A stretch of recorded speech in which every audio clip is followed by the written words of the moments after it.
Welcome to another trip down the Bourbon Road with your hosts, Jim and Mike.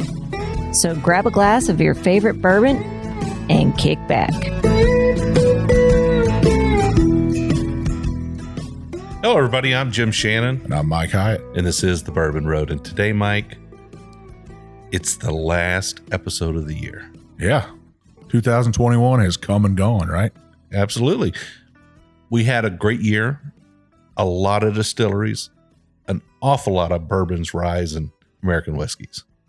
Yeah, I was trying to think if we had some Scotch or Irish this year, and I don't know if we did any Scotch or Irish this year, but we dang sure covered some American whiskeys across the board. Yeah, I didn't do a bottle count for this year, but just going by the numbers, we did about 104 episodes. And out of 104 episodes, we're going to average anywhere between 1 and 3 bottles an episode. Sometimes a lot more. Sometimes more. But let's just round it. Let's just say it's 2 to 3 bottles an episode. Yeah. You know, we're talking about 200 to 300 bottles of whiskey got talked about on air this year. On air. That doesn't count the ones we didn't talk about. Yeah. Because we drink a lot of whiskeys that don't make it on air too. Yeah, if we see something, you know, we'll taste it and it just doesn't make it to air, or we don't feel like it's ready yet. We just don't want to bash on anybody, so it just doesn't make it. Yeah. But we did have 2 spectacular whiskeys this year. We had a craft distillery that is our favorite. That's our thing, is we name a craft distillery every year. And then we have our bourbon of the year, because we are a bourbon podcast. That's right. So we did name a bourbon of the year, and we got our craft distillery of the year. Last year, it was Woodinville Whiskey out in Washington State was our craft distillery of the year. And how we determined that was how well they treating everybody in the whiskey community. How do they reach out to people? How do they treat us? You know, what's our experience with them? That's how we went with it, right? They give you that good feeling. What's that distillery gives you that good feeling? You know, you like working with them. You could tell that their customers love them. They've got a great following. Their reps are personable and nice. And, you know, I'm not saying there's a whole lot of not nice people out there. There certainly isn't. But some people just sort of stand out a little bit, right? Yeah. And, you know, this, again, both the awards we give out this year are kind of your and my take on things. So people may disagree with us, but it's however we have been able to come to an agreement. Yeah, it's our bourbon our way, right? And our bourbon last year was Maker's Mark's Cask Strength. A lot of people, they gave us a hard time about it, but that was ours. That's our award to give out. It's me and your award to give out. It's the bourbon that we felt was, you can get it. It was really, really, really, really good. And we went through some bottles of that this year. We did. And once I run out of another bottle, I just go pick another bottle up. It was the 46 Cask Strength was the one we picked, not Maker's Mark Cask Strength. But that's how we come about our 2 awards. So yeah, our last show of the year, I tried to start the day out good, Jim. Can you guess what I ate today? So I'm trying to think of what you might have ate today. I don't know. I started out with some pancakes. Oh, okay. And you can guess what I poured on. Put a little bit of maple syrup, bourbon barrel aged maple syrup on it, right? Yeah, that's a great way to start our last show of the year, was to eat some pancakes with some syrup made from our sponsor, Seldom Seen Farms up in Ohio. I actually saw that Kevin was out in the woods with his son today, tapping trees so he could extract the syrup out of there on the sap to make it into that syrup. And then he's going to take it and, you know, he's going to put it in them bourbon barrels and age it 6 to 9 months. Listeners, if you haven't tried it yet, if you don't have a bottle yet, you got to get a bottle. It's better served in a glass, though, I think. I think so. I really think. I'm a big fan of old fashions, and so are you, Mike. And, you know, for ages, I've made my old fashions using Demerara sugar, simple syrup. And when I don't have that, just regular bar syrup. I rarely use the sugar cubes, you know, where you break them up, a teaspoon of sugar. And they still make those? Yeah, but, you know, it's just too much work. But, man, I made an old fashioned using maple syrup as my sugar instead, and it was unreal. It was so good. pretty simple. You take a bottle of this bourbon barrel aged maple syrup from Seldom Seen. You put a half an ounce of that in your glass. You add in 2 ounces of bourbon, a couple of shakes of bitters, stir it up real good, garnish it with a orange peel, add your ice, and man, you've got a great old fashioned. You cannot mess it up. It is so good. Yeah, you're right. I do love some old fashions. I love some cocktails. Any cocktail that you need simple syrup in and you want that like smoky flavor, that bourbon flavor to it. You want to give that extra little kick. That maple syrup from Seldom Seen Farms will hit the spot. Aged 6 to 9 months in a bourbon barrel. It tastes so good. It's good on pancakes, chicken and biscuits, chicken and waffles, whatever you need to use it for. You can get some. He's got all kinds of great items on there. He's actually got a cotton candy that he spins out of that maple syrup. Wow. I mean, he's doing it right up there on his farm in Ohio. So check him out. Jim, where can they find him at? You can find Seldom Seen maple syrup and all their other products at seldomseenmaple.com. Well, back to our episode, Jim. We do got whiskey, everybody. We're not going to tell everybody we got in our glass until the very end of this first half, because this is our Craft Distillery of the years, one of their expressions. But it is dark in the glass. It is. And I'm enjoying it because, last night you and I went out to dinner. You and Vivian took Bill and I out to dinner. And I chose to have a mule, but I had a Holland mule, which is made with gin. So I didn't get any bourbon yesterday. Really? I guess I did know that you told me what you were ordering and stuff, and I ordered a Frontiersman cocktail. And then they didn't have the bourbon. It was weird because we were in a bourbon restaurant, bourbon bar. With like every possible bottle on the shelf, yeah, right? Except for the one that is on the menu that I ordered. Which was Uncle Nearest, right? Yeah. And I was like, well, maybe people are drinking it. Maybe that's a good thing. But I did get this giant bone-in ribeye last night. It was spectacular. Yeah, they brought it to you without the bone, and that was their mistake because you ordered it with the bone. You like that flavor of the bone in the meat. Yeah. So they brought you out a fresh steak, and it was on the house. Yeah, they did it on the house. If you're wondering where we're talking about, it's Malone's Steakhouse in the Paddocks in Louisville. You can't miss it. Go in there, tell the manager the Bourbon Road sent you. Great place to eat. If you're a veteran, if you're in the military, 25% off. They do it right. So Malone's is, they've got locations in Lexington and in Louisville now. Yeah. They started in Lexington, right? Yep. I think so. And they also own Drake's. Is that correct? Yep. And Harry's. Okay. So 25% off there if you're a veteran. Great food. I don't think each of us had something different. Everybody said their stuff was great. It was all good. Cocktails were great. We had a great night and stuff. Yeah. So Jim, talking about our Craft Distilleries of the year, we did get to go into a couple different distilleries this year.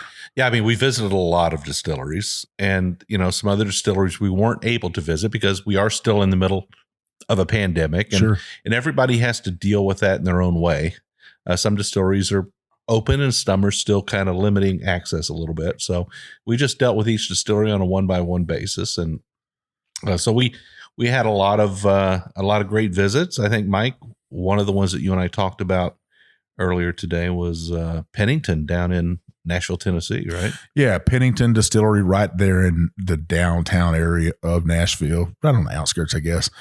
They have Davidson's Reserve. We went in there and they treated us like two kings in there. Just opened the doors to us, took us around. We'd both been in there before. It just was a different experience for us. Just so open arm to us and showing us every little technique they did, showing us some of their private stock of whiskey they have. Treated our wives. That's a big thing when we're on the road, because if we're taking our wives with us, how they get treated too is important to us. Sure it is. We want them to be happy, and they were extremely happy by the time we got back to them because they'd been pouring whiskey into them. Yeah, it actually worked out pretty good, didn't it?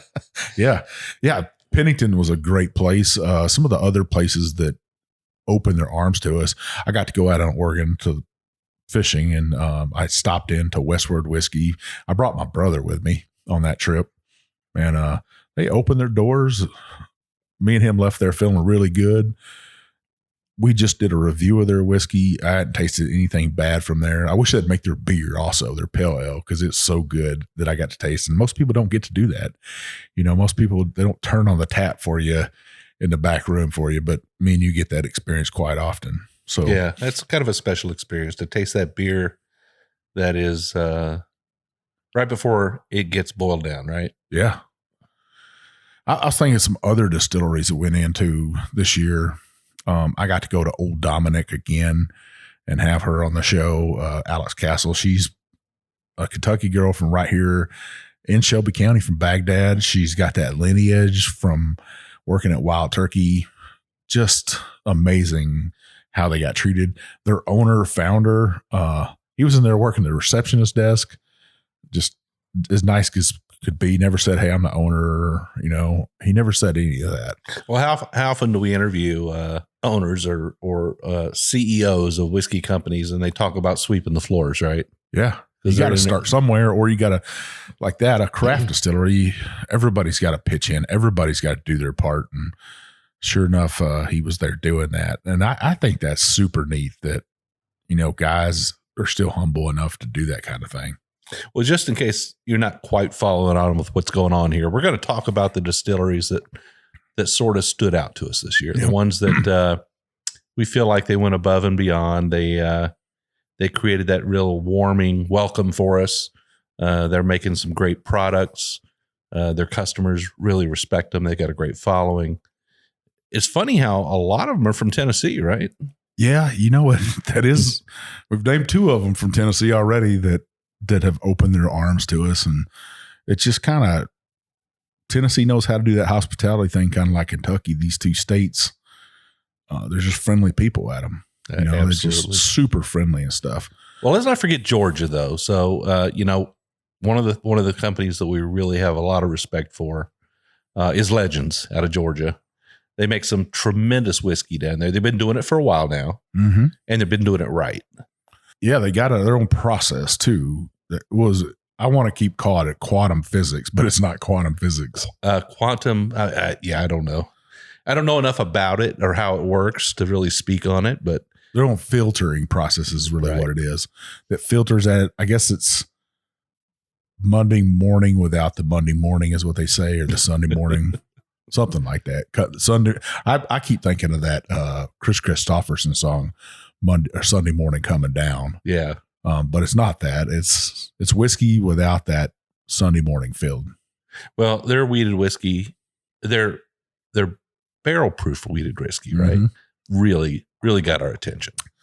Yeah, we almost got in a fight about that one bottle right there. It was that good. I was lucky enough to get another bottle. You kept a bottle at your house. It was that good of a whiskey where we both thought, wow, this is pretty special. And then other people jumped on suit. Fred Minnick followed suit after us and said, hey, this is one of the best weeded whiskeys out there, weeded bourbons. Right. But then that said a lot. And I would be surprised to see this highly marked on a list from a lot of other YouTube channels and podcasters and bloggers and so much, because they make some great whiskey there. Yeah. I was thinking some other distilleries that we got to go into. I got to go into a little tiny distillery, Ironclad, in Virginia, and they just earned my respect of the way they did it. The brother and a sister and the father treated me really well. Just opened their doors, little bitty place. And it kind of went back to our military history with those 2, with that brand. And I really loved it. It was super beautiful, some really good whiskey.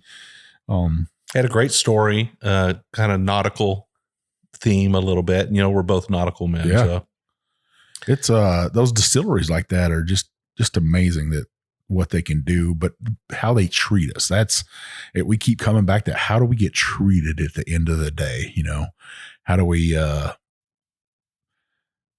feel about that distillery? When you go to a restaurant, you remember the food, but you also remember your waitress or your waiter. That's service, right? It's that service. And for us, it's the same thing. The whiskey makes an impression on us, but so do the staff. So, Mike, I'm going to go on and say that here in Kentucky, we had a number of distilleries that really continue to just get our attention all the time. One of the great visits that we had was at Evan Williams in downtown Louisville. Yeah, I even forgot about that visit and stuff. Yeah, Bernie Lovers spent a little time with us, played a few tunes for us. We got to sit down in the old speakeasy there on Main Street in Louisville, and that was an experience to remember, right? We had the master distiller there. We had we had Bernie Lovers there. We went through a number of expressions in that old downstairs speakeasy. Yeah, super tight, kind of shotgun row filling, whiskey row filling and stuff. Another place downtown that we got to go this year again. Went back in there to talk to the owner, the founder, Corky from Peerless. You didn't get to go on that trip, but a great experience for me that trip was to take a really good friend of mine with me, and he kind of watched and got that experience. And usually it wouldn't mean you leave a distillery, right? Yeah. We leave with lots of bottles in our hands. We're not asking for whiskey. We don't say we don't ever ask. Yeah. Really. No. They just say, here's a bunch of whiskey. And they made sure Steve, my buddy, and you've met him before, he left with 4 bottles himself. And I said, well, I'll pay for his. And they were like, no, we have his stuff. We've got his bottles. And I was really grateful for that. Steve is the biggest bourbon nut, and he got to experience that. And I thought the world of Peerless for that, Another place that did the same thing, another trip that you didn't get to go on because you switched jobs this year, right? A lot of people don't know that, but you switched jobs or took on working for somebody else, I guess. So that kind of changed our schedule, our paths. But I got to go to Four Roses and talk to Brent Elliott, and Steve is the biggest Four Roses nut ever. I mean, he loves it. He lucked out twice this year. Yeah. I said, it's not going to happen all the time. But Brent gave him a signed bottle of a single barrel, and then also give him a nice big sample of the Four Roses limited edition, which we both know is some pretty amazing whiskey. We might have to mention that one a little bit later in the show. I don't know. Maybe. Yeah. But that experience, that open armness, as we keep talking about, that love for us as podcasters, as modern media outlet, was pretty dang nice. And you kind of get choked up when you start thinking about how you get treated. I mean, heck, you got to go to Jim Beam this year to their new restaurant, right? Yeah. I mean, I felt like royalty. I mean, they just treated us like gold. I mean, it was an absolutely amazing experience. And, they're opening a new restaurant there. And if you haven't listened to that episode, it's a few episodes back from this one. But I highly recommend that if you're traveling down I-65 or up I-65 in Kentucky, and you have an opportunity to pull off there in Claremont and go to the Jim Beam Distillery. They've been closed for a very long time during COVID, but they're open now.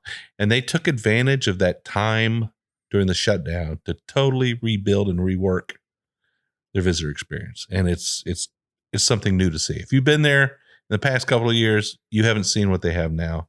And that restaurant they have there is just amazing. It's definitely worth a visit. Remember us going into Nashville Barrel Company? Oh, yeah. To their house. That was great. What a great night we have. And pretty much both of us left that place just stumbling.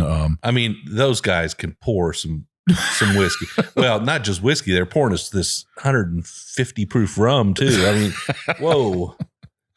Yeah, it was a great night. I just could go on and on all these distilleries that we got to go into this year, and some great times. A little place that's trying to start up. They're trying to they're going to be making their own whiskey and stuff. Is Good Times whiskey, Good Times bourbon and stuff. Everybody's seen their stuff out there. Kind of a media darling right now on the scene. They're doing a lot of finished bourbons and stuff. They'd send us some bottles. I don't know. I just could keep going on. Four Gate whiskey. We haven't had them on the show. We haven't had their bourbon or their whiskey on the show, but we were invited to their Christmas party this year, and that was pretty nice. It was. And we've got a number of standing invitations out for companies to get us out into their towns to interview them and spend some time with them. I know Colorado wants to get us out there to travel their trail and talk to their people. So we're looking forward to that next year. Yeah, it seems like we just didn't have enough time this year. A lot of stuff went on this year. We did do a lot of travel, a lot of personal travel. Went to Mexico together. we did 2 bourbon festivals. We did the Kentucky Bourbon Festival, and then we did Bourbon on the Banks, which was a really big festival for us. Just so many fans there of the Bourbon Road. One that stood out was the little jockey that like ran up to us, and he was so excited about getting his shirt and getting to meet us and stuff. And I just was like, that's the weirdest thing to me, but I don't know why you'd want to meet us, but yeah, let's do it. Another distillery that really kind of went above and beyond for us was Leaper's Fork out of Franklin, Tennessee. Yeah, I'd say they've made the show several times this year. Yeah. I believe last year we actually drank their whiskey when we were announcing our distilleries of the year. We had Rob Carter on that night with us. He was in the room when we were recording, and we kind of started our year with them, but we spent a lot of time with them too, recording with them. They opened their distillery to us for an entire weekend, Friday, Saturday, and Sunday. We could record our Stillhouse sessions. Yeah.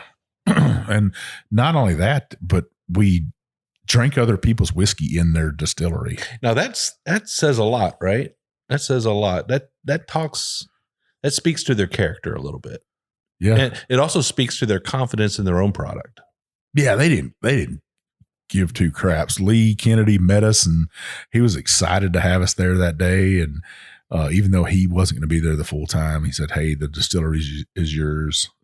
You know, whatever you need."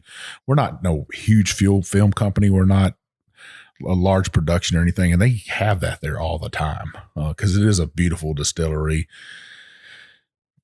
But they let us set up in their still house and just laid it out for us. And then they surprised us at the end of all that. They were like, "Hey, let's fill a barrel with your guys' podcast painted on the lid of the head of the barrel." So we filled it up with weeded bourbon, and hopefully 5 years from now, boy, we have to start planning that day now. Yeah, make sure it's on the books and stuff. So I would say that our craft distillery of the year would be Leaper's Fork. And we've talked about this, and I completely agree with you because they showed the greatest amount of support, but also I'm going to say it again, character. They had a great deal of character, allowing us to bring other distilleries' whiskeys in there and record in their rick house with their customers around, right? Oh yeah. I mean, they had tours going on, and so that just goes to show you that they're a distillery that supports the industry as a whole. Yeah, I couldn't even believe it that they did that much for us. Not only that, they had a barbecue for us while we were there over at April Weller Cantrell's house with her family. Opened up her house to us. Matt King, what a great guy down there. He just had a baby.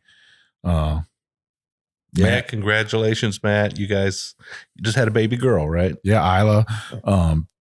Beautiful 6-pound baby girl down there. I'm sure him and Kim are just bursting with joy. Poor Isla, though, she's going to be a Christmas baby. Yeah. I always feel bad for those babies. Yeah, that's true. That's true. But, it's I think parents do what they can to make sure it's still a special thing for their birthday. At least I hope they do. Yeah. So Leaper's Fork, Lee Kennedy, April, Matt, your entire team down there. Kendra, I actually had her on a Bourbon of Women this year. Your entire staff down there. Congratulations. You are our craft distillery of the year.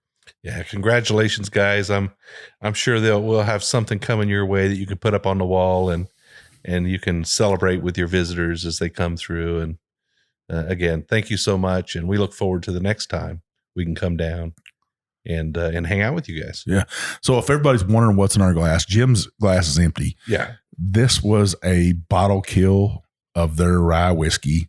I had just enough for 2 pours for me and you of it. Yeah. I would like more, but there's no more. We both had several bottle kills of this bottle. Yeah. This is a bottle that I like to tell people, you want to really taste a craft whiskey, something that's great in cocktails too. And they don't care whether you put it in a cocktail or not. Super delicious. Very, very good.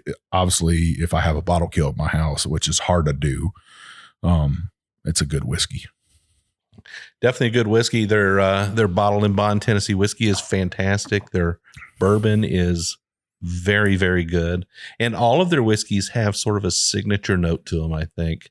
If you haven't had a Leaper's Fort whiskey, I highly suggest that you give them a try. If you're in the Nashville area, and a lot of people go to Nashville, it's a draw, right? Yeah. If you're in Nashville area, take the time to drive out to Leaper's Fork. They're just outside of Franklin, about 30, 40 minutes, 30 minutes, 40 minutes, something like that. Outside of the downtown Nashville, visit the distillery, tell them we sent you. They'll treat you right. You'll have a good time there. Make sure you walk away with a bottle. Yeah. All right, folks. Well, you stick around for the second half. When Mike and I come back, we'll start our countdown to the Bourbon of the Year 2021.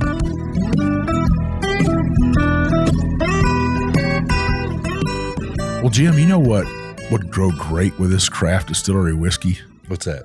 You making one of your old fashions. Yeah. With that bourbon aged maple syrup from Seldom Seen Farms. Yeah, absolutely. Guys, you got to do it.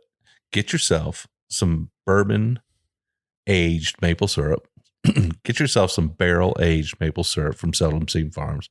It just takes a half ounce of that in a glass, 2 ounces of bourbon, a couple of shakes of bitters. You can garnish it with an you can garnish it with an orange peel if you want, but absolutely it's not necessary.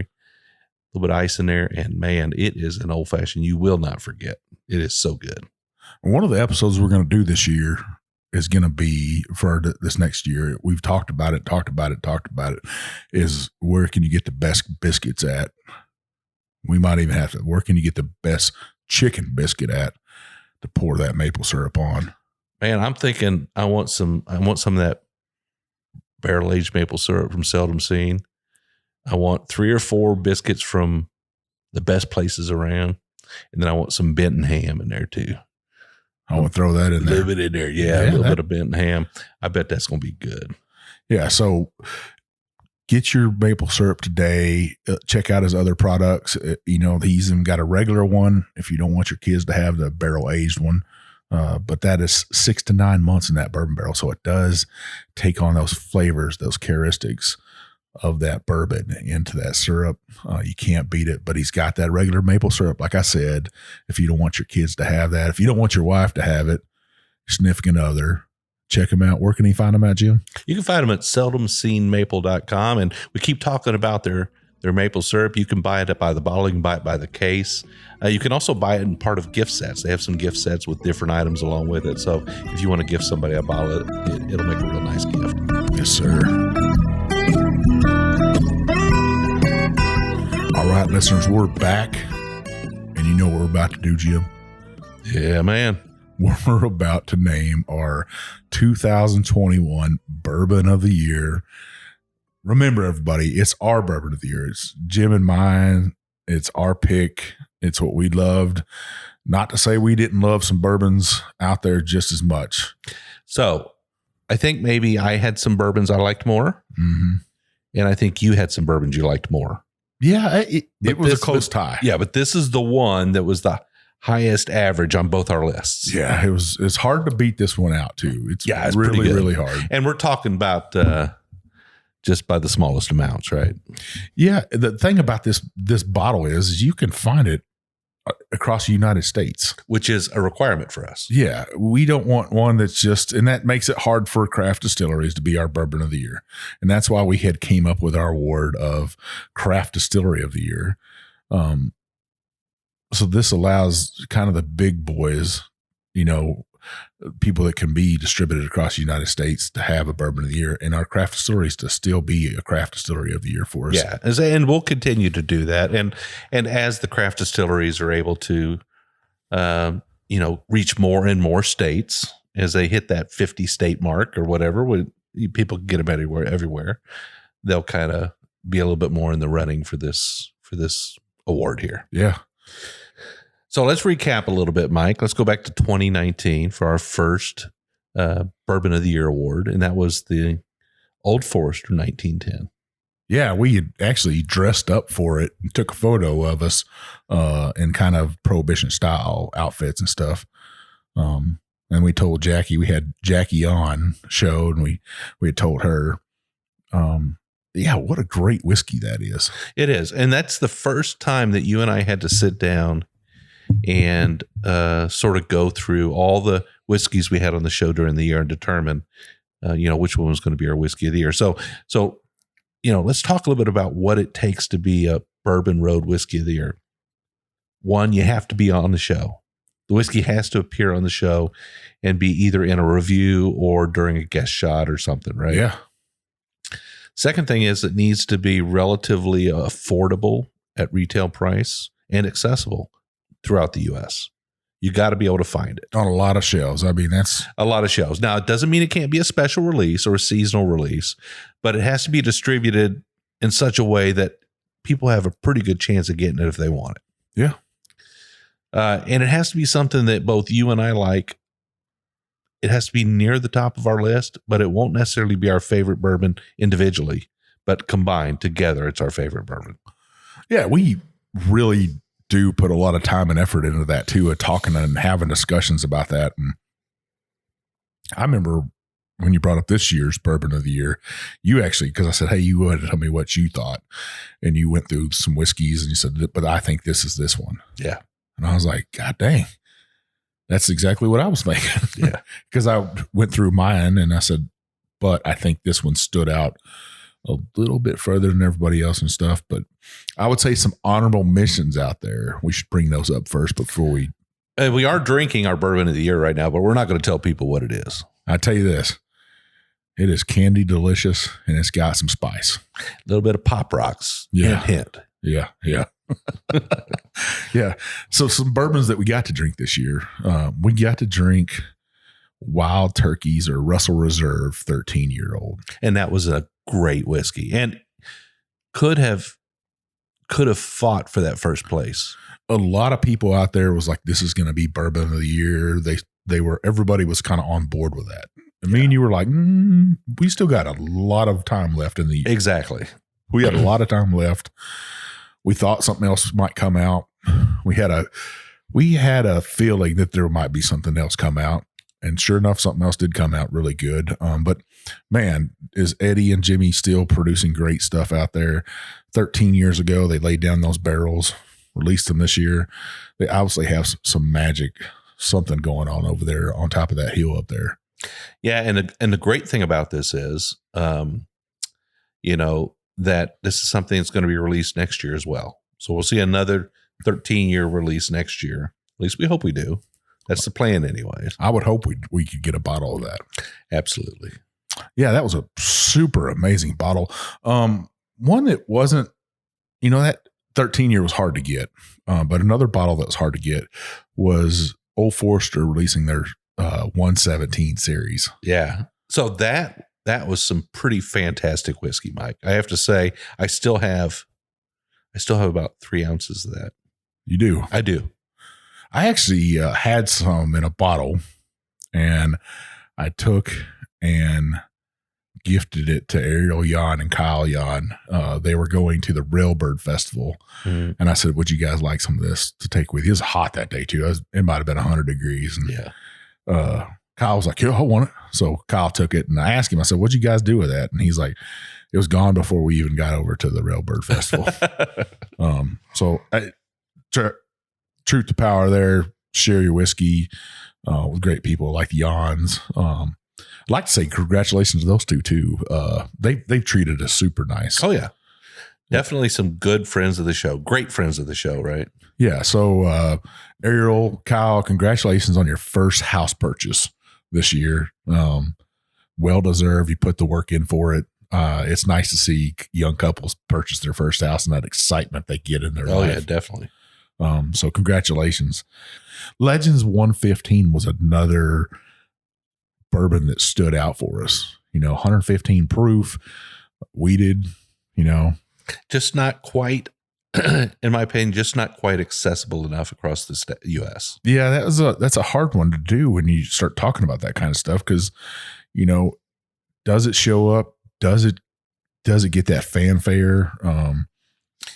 Well, if I'm a listener of a show and people are talking about bourbons all the time, bourbons I can't get my hands on, eventually it gets kind of old. So you want to make sure that that at the same time that you're shining a light on some young distilleries as they're trying to really step out and get noticed, you've got to make sure that you review whiskeys that are generally acceptable across the U.S. So, yeah, I mean that's just kind of a balancing act for us, right? Another bourbon that we got to taste, I got to taste a couple times. You got to help me review it. Was Four Roses Limited Edition. Could have very easily rivaled the one we're drinking right now as the bourbon of the year. Probably would have been nose and nose, right? That would have been a very tough choice. The only problem with that, once again, is it's super limited. Yeah. That's a rare bottle to get. I actually got a bottle this year. I haven't cracked it open because we got to taste it. I don't know if I'll ever open that bottle. I'll open it at some point. Maybe 15, 20 years down the road, we'll crack that sucker open and stuff. Open the damn bottle, Mike. Yeah, you're the one saying, hey, open that thing up so we can drink it. We just got so many great whiskeys to drink right now. Rebel Yell, their distillers collection, to me, that's some of the really good bourbon out there and stuff. It's showing that people can do that. We got to taste a couple bottles of that this year. Super beautiful. Obviously Elijah Craig barrel proof. Yeah. Pretty damn good. That's whiskey. always in the running, Mike. It's always in the running, right? It all depends on the particular release we take a look at. Yeah. That one was super, super complex. Super beautiful. One of the ones you brought up, somebody that we haven't talked about is our good friend, Ashley Barnes. And she has been a guest on the show several times. She's like that Saturday Night Live host that you get, right? She hasn't hit that. What is it? A four or five timer? What's the big deal on Saturday Night Live? Is it 5 times? 5 times, I think. Yeah. But I would imagine at some point she'll get there. She'll get there. She's just a great friend to us. Treats us so well. She brought her son over and he got to play with Woodrow, and he went down to the creek and waded in the creek. That's when she helped judge the blending challenge, right? Yeah. But her Lucky 7, the brand she works with, man, that's some great stuff. I mean, across the board, right? Their Jokester, their Holdout. What's the Christmas one? I can't remember the name of it. Oh man, they got that holiday something or another. But now they got that new single barrel, the Proprietor. Yeah, hopefully we can get our hands on. I hope I can get my hands on a bottle of that because I've heard it's really, really good. It's pretty tasty. Another bourbon me and you both liked. It's out of Midwest Distillers in Ohio, but it has a different brand name on it. I'm talking about the Horse Soldier Barrel Proof. Fantastic. Now, that won our bottle challenge. Yeah. And it beat out our bourbon of the year last year, which was Maker's 46 Cask Strength. Yeah. Right? We didn't talk about that. Last year, 2020, the bourbon of the year was Maker's Mark 46 Cask Strength. And then a few shows after we named that our bourbon of the year, it got beat, believe it or not, by Horse Soldier Cask Strength. Yeah. It was an amazing bottle of whiskey. It just was that good to us. We both loved it. Obviously, the other two guys in the challenge loved it, Jordan and Rob. Some spectacular whiskey across the board. And we actually took that to the Bourbon on the Banks, and that bottle disappeared so quick.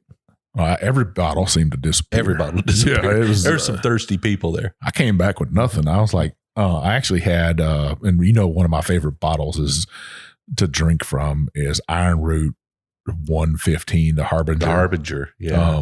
And I got a full bottle up there. I think it's up there. I have to look. Yeah, there's a bottle up there. It's opened already. I was thinking it wasn't open, but I've opened it and sipped on it. But some spectacular bourbon. This year's birthday bourbon, really, really good. It could have been bourbon of the year easily. The problem, super limited again. Yeah. So again, just to reiterate, I mean, it's so important that our listeners understand that when we pick a bourbon of the year, one of the great scores it has to get is availability. So if it's not available, and all our listeners can't, and we're kind of hoping that when we announce this year's bourbon of the year, that people can still go out and find it on the shelf under $60. I saw it today, Jim. Yeah. So I would expect there's still bottles left. Right. So you still could get your hands on a bottle. I think are you going to leave here? And I'm going to pick Kroger's. You're going to go to Kroger and pick up a bottle. It's readily available.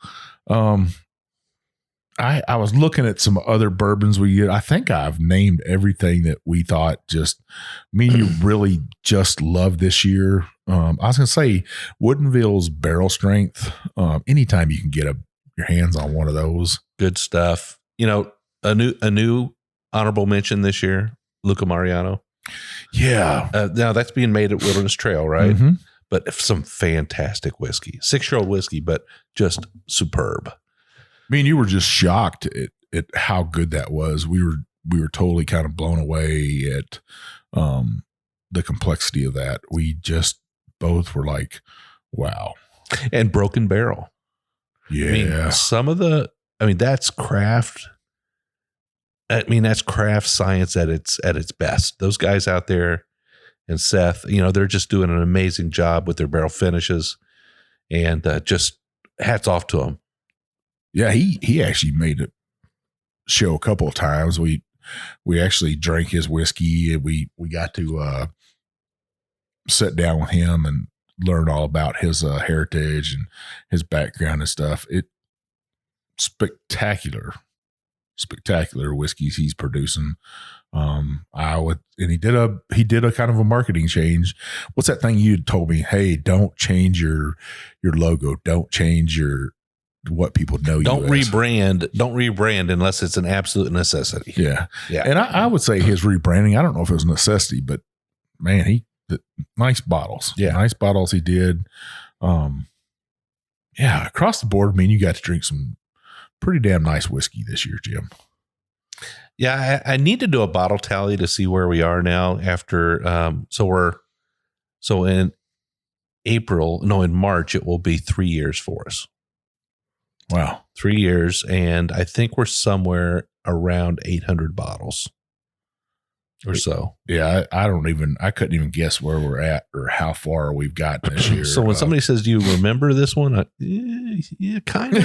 I remember a general feeling about it, but I don't remember the flavor profiles a lot of times. That's hard to do unless one just stands out, something super special, super, easy to get for you. Those bottles that are hard to get, sometimes they could be a total letdown. Yeah. Real easy. You'll be like, I put all this effort into getting this thing, and now I drink it, and it's just bourbon. This really is just bourbon. The angels won't be flying out of it. I'll tell you that. Yeah. And the bottle this year, though, yeah, it did have some things fly out of it. It did. So this year's bottle is there's definitely a little bit more than bourbon in there. Well, should we tell everybody what it is, Jim? I think we should, because I think they're waiting for it. I think they want to hear it.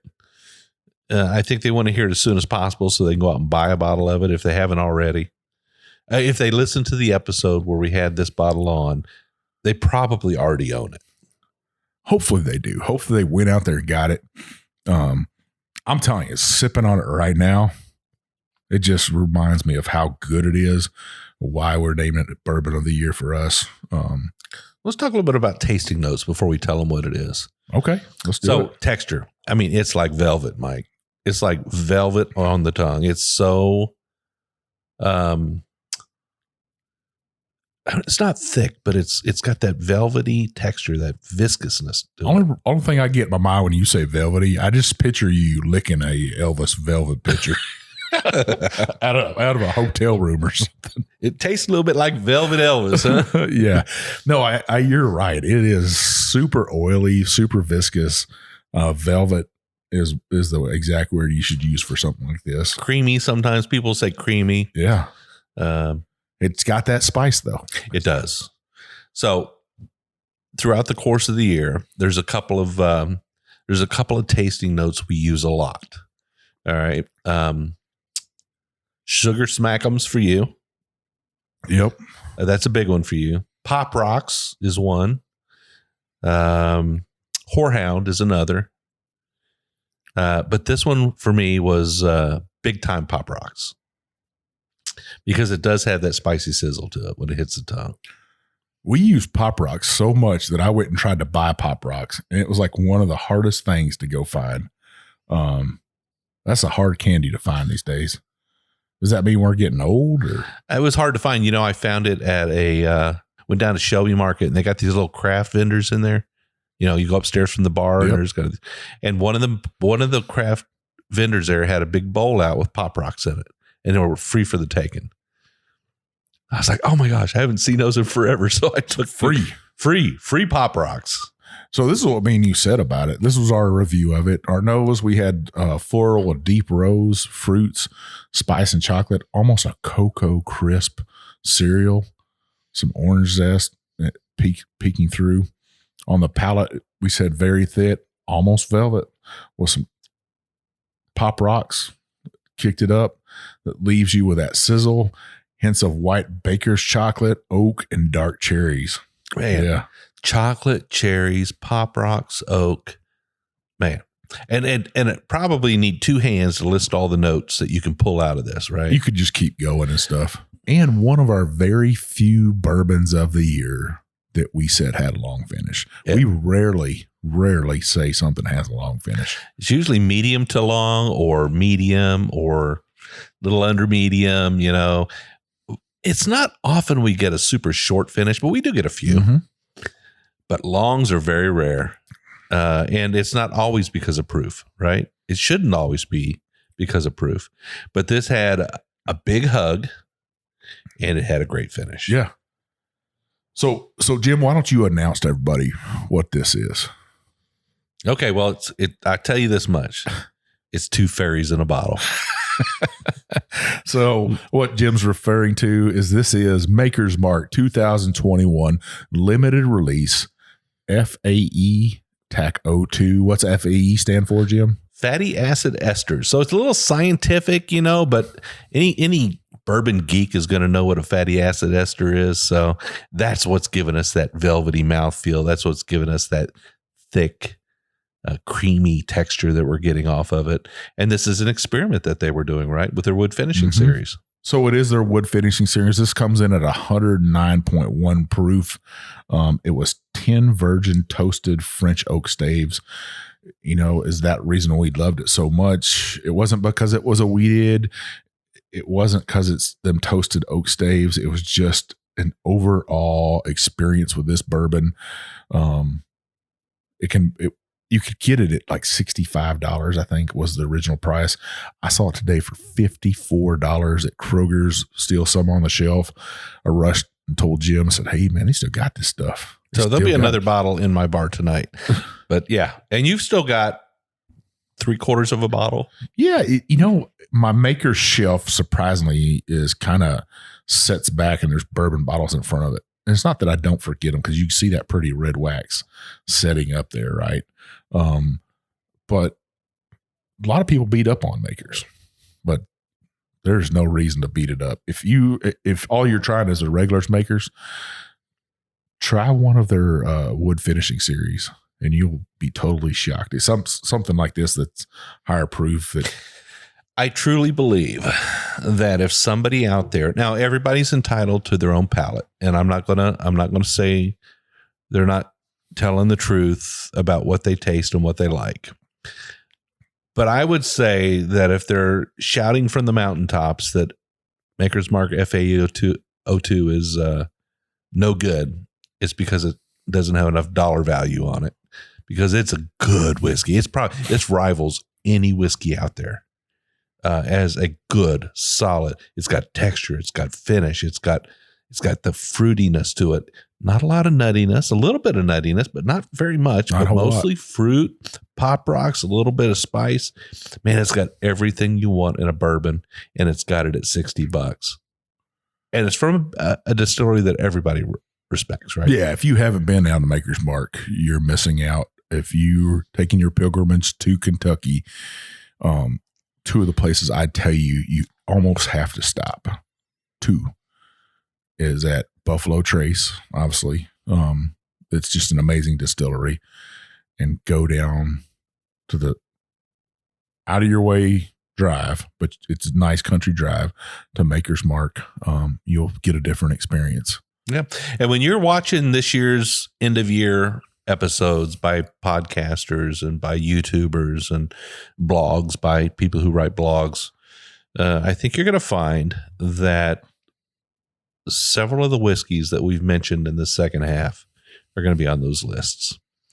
Yeah, I wouldn't be surprised to see some of them on there at all. And I wouldn't be surprised to see this one ranked highly on all of them. Yeah. I got to thank Drew Allen, one of our moderators, great friend, comes up here all the time with his wife, Heather. He's the one that went out there and got us a bottle. Before anybody else got a bottle, we got a bottle. And I got to thank him for that. By the way, that is our highest rated blog article in the history of the Bourbon Road. Wow. So, we get an awful lot of visits to our website, but that particular page, Mike, that particular article had 125,000 readers this year. If that means anything to you, job well done writing that article. Well, when we talk about notes and stuff, and people ask me, and they ask you the same thing, how do you two drink bourbon and give notes? People ask me all that because they're like, I don't get the stuff that you get. Other podcasters have said that. And I say, we're just two guys that really do love bourbon. We literally love whiskey. We not trying to take a bourbon wheel and use it. That's just not us. We don't do it. We never have that in here. We don't have show notes. We're just sitting down having fun. Got Woodrow sleeping at our feet. It's just, that's what it's about, is that bourbon. Right there. I mean, when you use the bourbon wheel, and I'm not saying it's not the right way to do it, but when you use a bourbon wheel, it's kind of boring. It's, wood, cereal, floral, pretty much done. We're giving everybody that stuff. We're giving those, but notes. with more specific memories. Yeah. Life memories. And if you don't think that we have those memories, we definitely do. Anything that we've eaten. I've heard you slammed on your cereal stuff, man. You're just coming up with cereals, Mike. No, you're just picking them off the shelf, buddy. I actually went to the store before the show today, and I was in the cereal aisle, like looking around, and I looked around to see if anybody was watching me, because I quite a long time, but I was looking for one cereal and I couldn't find it. I was like, where is that thing at? So I'm looking around, and I was trying to get Raisin Bran. Start of the year. So some people not think Raisin Bran's healthy cereal, but that might be something I want to eat. So I was looking for Raisin Bran. I couldn't find it. But I was wondering that. I was looking around. I was like, what are you? So did you end up with some grape nuts? I have some grape nuts here to pour in yogurt. Yeah. But we have like a plethora of grape nuts, actually. But I was looking for Raisin Bran today. But I'm sure if somebody caught me in that cereal, they're like, you're just in here writing flavor notes down. Yeah, candy bars or candies, hard candies and cereals, those make up a lot of our notes. And that's just how we do it, And there's a lot of podcasts out there, folk. There's a lot of YouTube channels, and you're welcome to listen to who you like. Hopefully you like what we do, and you like the way we represent our whiskeys. I'm kind of hoping that some of the notes that we give ring true with somebody. They hear it and they go, oh, really? Sugar smackums. Isn't that the frog? Is that the frog, right? Yeah. That's the frog. I think I remember that cereal. Let me go get that bourbon and see if it really does taste like sugar smackums. Yeah. Well, Jim, I'd like to give some thank yous to some people that have helped us out this year. They've been great friends of the show. I think we got to start out with our moderators from our private Facebook group, the Bourbon Roadies. Drew and Jason have been two great people to help us out. I'm talking about Drew Allen and Jason Waller. They have kept that group to what it's supposed to be. The third guy in that team, he's almost like family. Adam. Yeah, Adam Boothby. Just an amazing guy in the whiskey community. I can't think of anybody else that represents what the bourbon community is supposed to be about than Adam. He is a salt of the earth kind of fella. Adam, hats off to you from me and Jim. We love you, man. We couldn't do a lot of this without you. We appreciate your help, and the same to the other two as well. I mean, the three of you guys really do help us tackle the great load that it is to run a bourbon podcast. Yeah, a lot of people say, "Oh, it's just fun to drink whiskey." Two guys, and it is. It's fun. No, I mean, it's a great thing to be able to to sample and talk about so many whiskeys and to get to meet the people that we get to meet and to visit the distilleries and all that. I'm not going to try and play it down. It's nice, yeah. But by the same token, it is a lot of work, and these three help us get the job done. Yeah, Ashley Barnes, we brought her up before. She has been a great promoter of ours. Matt King, we brought him up before. Great guy. Ariel Yan, Randy still reaches out to us, right? Yeah, absolutely. Great. I mean, he's a core of what the Bourbon Road is, and just great to have. I'm just thinking about all those great friends out there, but there's two special people that we really couldn't do this without, and that would be Mel and Vivian. Yeah. I mean, they always show up and they always support. And when doing a recording of a podcast is not the exact thing they want us to do, they're still supporting. Yeah. They're like, oh no, not another one tonight. We wanted to go out, but we got to do what we got to do. We got to schedule. Yeah. We try to make it up to them, but without those two, they truly have, supported us 150%. They go on trips with us, and I'm sure sometimes in their minds like, good Lord, not another distillery. Well, can we go drink some beer or some wine? But we still have a bourbon podcast to produce, and without those two, it'd almost be impossible. Absolutely. Really looking forward to next year, Mike. We got a lot of things planned, a lot of great things coming. We have not had a bourbon bottle challenge recently, so we're due for another one. We are due for another one. So we're going to have, they're always fan favorites. So we're sure that we assure you folks that there's another one coming, and we'll do it. We do plan on getting out to a few more distilleries this year and visiting some people. We've got some invitations to bourbon trails other than the Kentucky Bourbon Trail. So we're going to get out and visit some of those places. We know we want to get, we're going to get out west a little bit. We want to get into the middle of the country, out into Iowa probably, and some other things. So a lot of great stuff coming up next year. Definitely listen in, subscribe. Yeah. A barrel pick. We got to do a barrel pick in 2022. We didn't do one this year. It just didn't work out. But I promise you, we're going to try to do a barrel pick this year. It'll be a little bit different than our last one. It'll be more accessible, I think. A little bit easier than having to find your way into Shelbyville, Kentucky to pick up from a store, right? Yeah. Yeah, absolutely. Well, like Jim was saying, the only way this happens is if you subscribe. So what we need you to do is scroll on up, hit that check mark, that plus sign, that subscribe, and go ahead and subscribe to our podcast. That way you get to listen to us.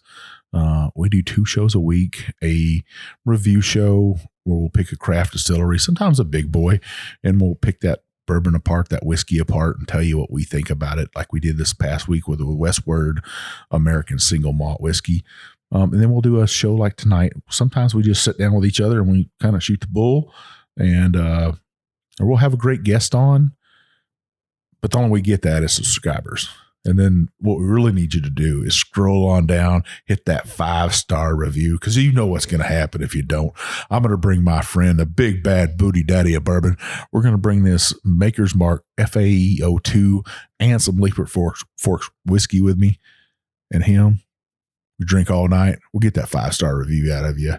But really, folks, at the end of the day, those 5-star reviews help us open those doors to distilleries, bring great guests on a show, bring you great content to get you to work and home. We'd love to hear from you, folks. We'd love to hear what you think about the show. We always love your comments. Mike and I are very accessible. You can reach out to us. There's several ways to reach out to us. You can go on our website. We got a contact us page. Right next to where you go to buy our stuff, You can also click on the Contact Us page and write us a note. Let us know what you think. Thank us for a show. Tell us to screw off. You didn't like the show. Whatever it is, we're happy to hear both. We like to hear good comments, but we'll take the negative ones as well. They make us better. They do. You can also reach us on email. I'm Jim at thebourbonroad.com. He's Mike at thebourbonroad.com. Probably the best way, as we always say, is to hit up our DMs on Instagram. I'm Jay Shannon 63. I'm Big Bourbon Chief. And we'll see you down the Bourbon Road.